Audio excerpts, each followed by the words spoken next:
Throughout my Geometry Dash career, no demon has ever been as influential to me as Bloodbath. But there's a lot of context for this. I got the game in late 2014, and from the moment I started playing, I became a player who was far more persistent than most. I beat 9 circles for my first decent achievement, in almost 11,000 attempts. I also went on to beat it again in the same day once my recording corrupted. Demon difficulties didn't exist back then, but the first demon I beat that is now rated Insane Demon today would be Windy Landscape, which took me over 14,000 attempts. Finally!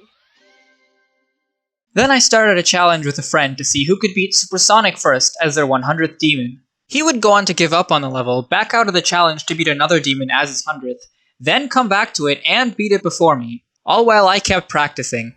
I would finally beat Supersonic after staying at 99 demons for half a year and nearly 17,000 attempts. Yes! Yes! I don't know what it was about me, but I kept targeting levels that were far too difficult for my skill level.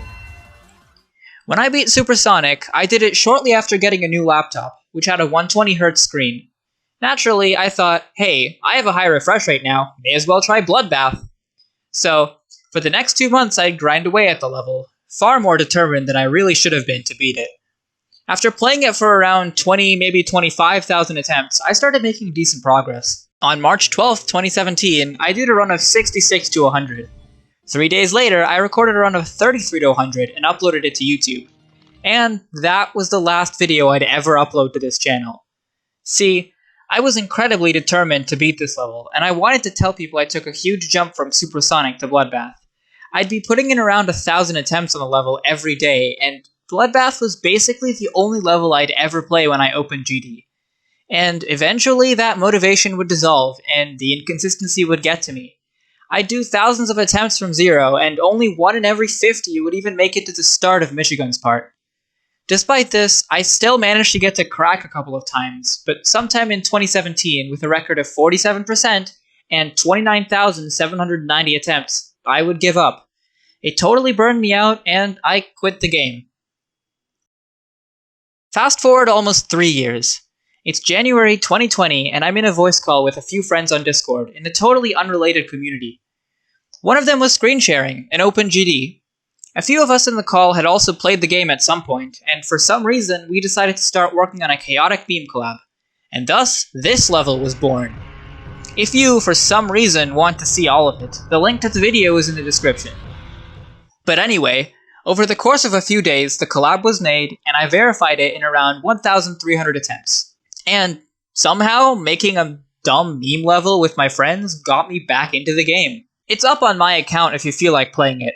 I think it's around mid-insane demon difficulty, just really inconsistent. But after I came back, I played the game very differently. I enjoyed playing easier levels that were still a challenge to me. So even now, Insane Demon is still my favorite difficulty to play.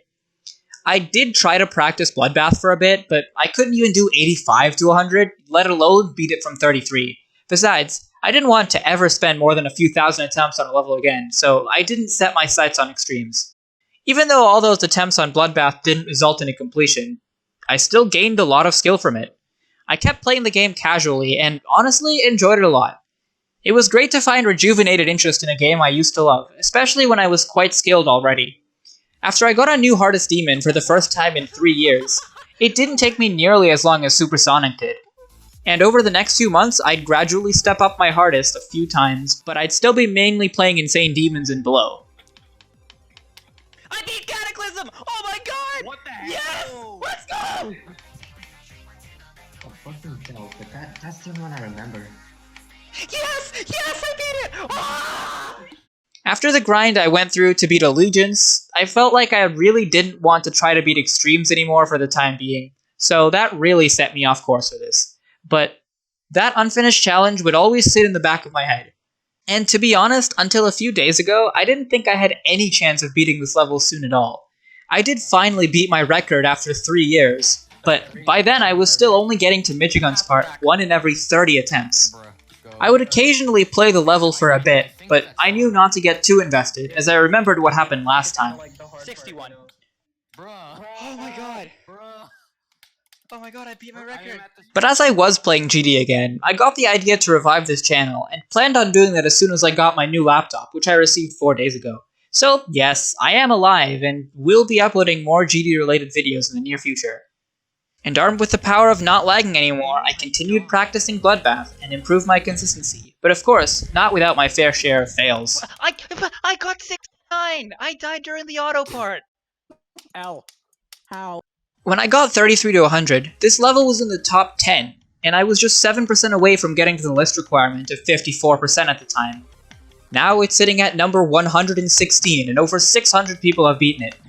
Times have really changed, and I know this isn't much of an accomplishment now, but it means a lot to me, and I'm glad that my journey has finally come to its completion.